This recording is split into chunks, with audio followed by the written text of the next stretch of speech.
Mazda Philippines has just released its latest updated subcompact offering, the Mazda 2.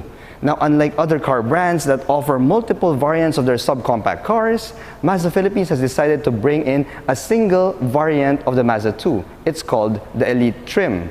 Now today, I'm going to do a review of the sedan version of the Mazda 2 Elite. Let's do this.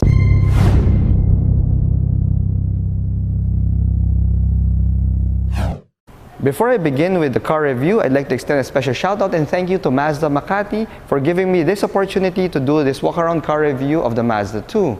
Now, if you're in the vicinity of Makati or the neighboring cities and you're looking for a Mazda, pay them a visit in their showroom and check out their entire lineup. Now let's get on with the review. The subcompact car category is one of the most hotly contested car segments in the Philippines today. With its young population, it is quite obvious why this is so. Young urban professionals and millennials would want to be mobile and go places without having to rely on our dismal public transport system. So why did Mazda Philippines bring in a single variant of the Mazda 2? Well, the official statement was to simplify the buying process. Now, looking at the features of the Mazda 2 Elite, it is easy to see that Mazda Philippines was able to achieve a good balance of features, comfort, and affordability in the Mazda 2 Elite. Looking at the design of the Mazda 2, you could see that it follows the same updated Kodo design language that we've seen in the new Mazda 3 and the new Mazda CX-30, albeit in a cuter, smaller package. Now, it doesn't matter whatever you choose, whether you go for the hatchback or the sedan variant, the Mazda 2 interprets that updated Kodo design language beautifully, and you will have quite a handsome looking subcompact car right here. One of the key design elements of the updated Kodo design language of Mazda is this floating Mazda emblem right here in the front grille. As you can see, the front grille has been rendered all in black, which gives it an illusion as if this chrome Mazda emblem is floating in a sea of black. And it's a beautiful rendering of the Kodo design language of Mazda, which can also be found in the updated Mazda 2. Now, moving on to the headlights, you will note that the headlights sport this LED daylight running lights in angel eyes format, and the headlights themselves are made of LED with auto leveling, which is a feature that cannot be found in the subcompact car offerings, especially in Japanese brands. Mazda has decided to equip the Philippine variant with LED headlights because, well, the Elite trim wants to be distinguished from the other subcompact car offerings in the market by being a little bit more premium than its competitors. Looking at the wheels and tires, the Mazda 2 Elite comes in a 16-inch wheel, which is finished in this gray metallic color. The design is pretty much standard for most subcompact offerings. Now, the tires are, well, 185/60 in terms of size, and these are pretty much economy tires just to help you with your fuel economy. So it's pretty much standard, just like most subcompact car offerings. Moving to the back of the Mazda 2 sedan, you will see that we have here a standard rear view camera, which is pretty much standard for most 2020 car offerings.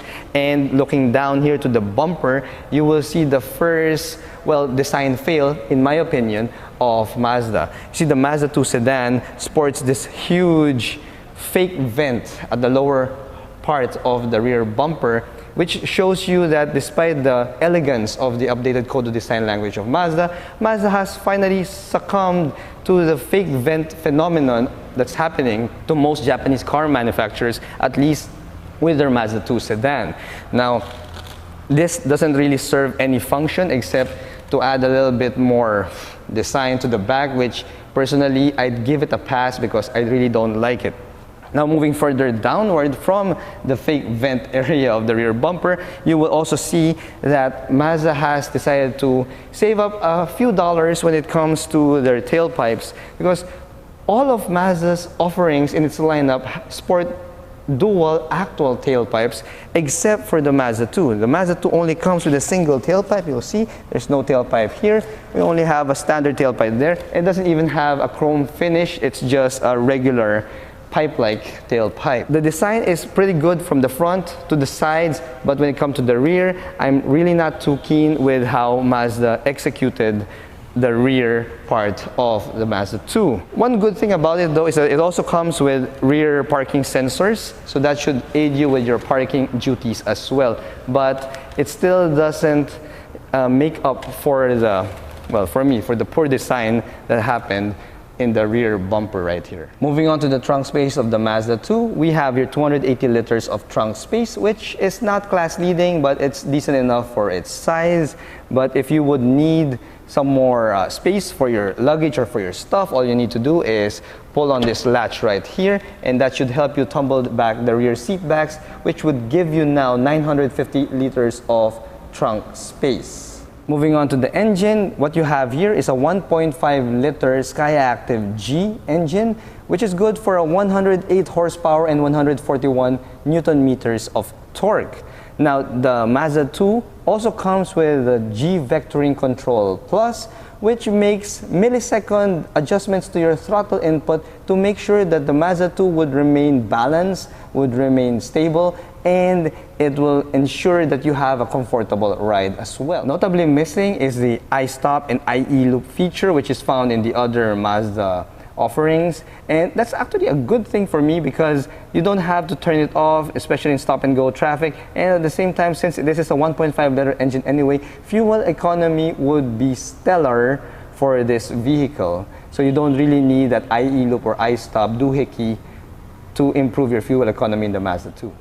Now, while the Mazda 2 is a subcompact sedan in this case, or a hatchback, it's still a four-door sedan. That means you've got some space in the back seat. Now, I'm going to check out the back seat just to find out what kind of comfort we could expect from something like this. I'm not really going to expect much because, well, it's a subcompact car.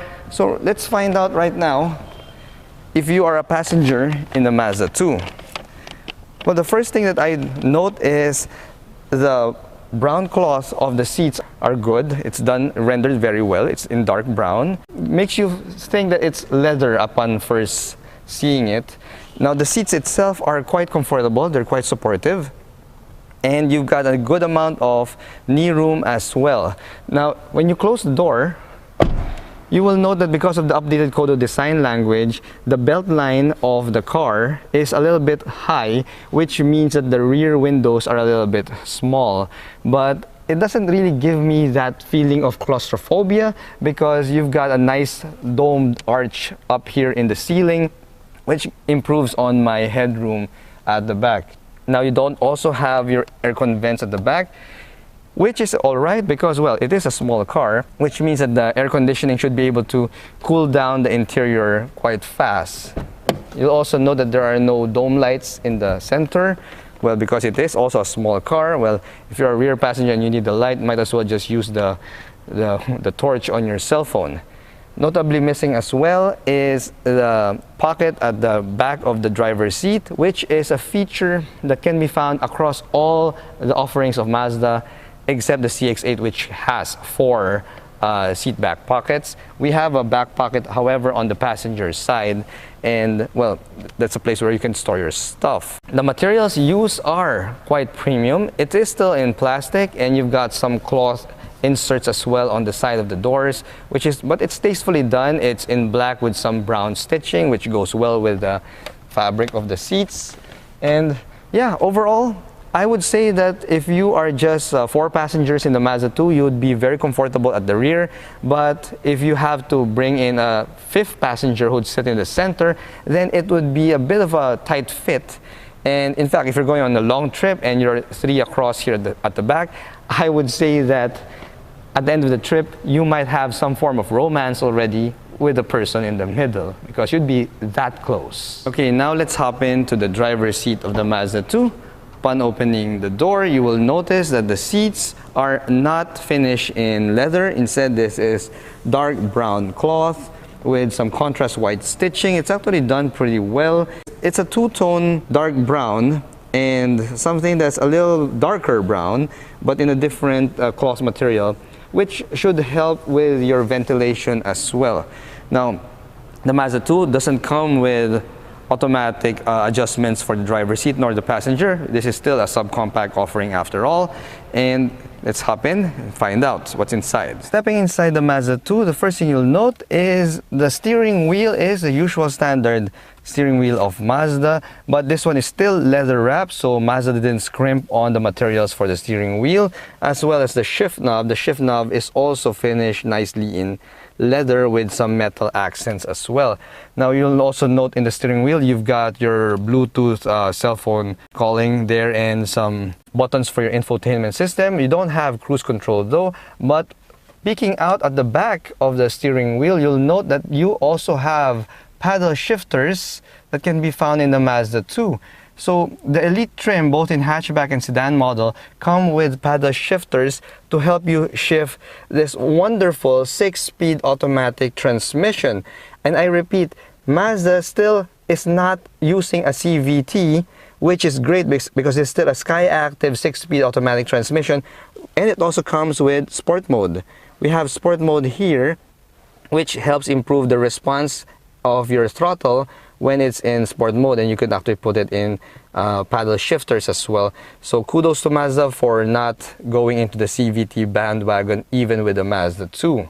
Moving on from the automatic transmission with the sport mode, you have here the manual e-brake. It still doesn't have an electronic e-brake, which is pretty much standard for a subcompact offering. You have your standard controls here for your Mazda infotainment system, and one thing I note is that it has this squarish plastic bump right here at the bottom of the controls, and I've never seen that in other Mazda offerings. Now I'm wagering that the reason why we have this is we have a couple of cup holders right here, and this is just to make sure that your drink will not tumble over into the controls and thus causing it to, to become wet and have short circuits. So I'm thinking this is just a bumper stop to make sure that your drinks would stay in place.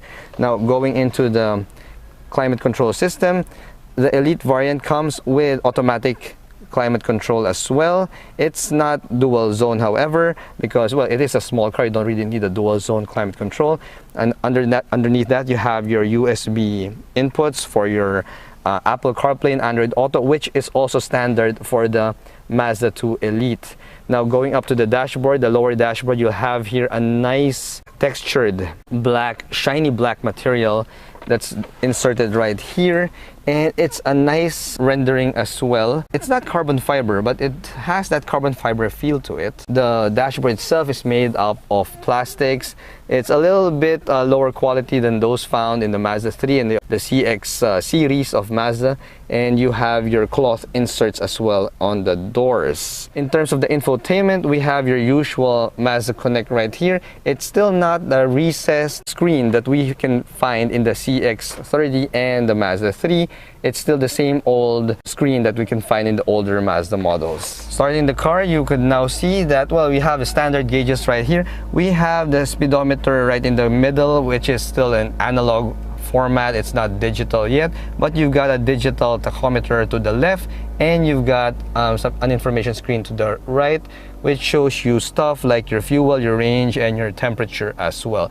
Overall, this is pretty much standard for most Mazda offerings as well. So there you have it. That is the Mazda 2 sedan in Elite trim. Well, we only get that single Elite trim in the Philippine market anyway, but you can get it either in sedan or hatchback versions. Now, if you're looking for a city car that you can drive around in tight city roads and park in tight city parking spots, but at the same time you don't want to compromise on that premium level feel and that dynamic driving experience, then the Mazda 2 is a compelling car to put in your options list. Now, how much is this Mazda 2 going for? Well, Mazda Philippines has simplified the buying process as well in terms of the pricing, because they've priced both the hatchback and the sedan versions with a single price of 995,000 pesos. Now, if you're thinking, wow, that's a lot of money to pay for a subcompact car, well,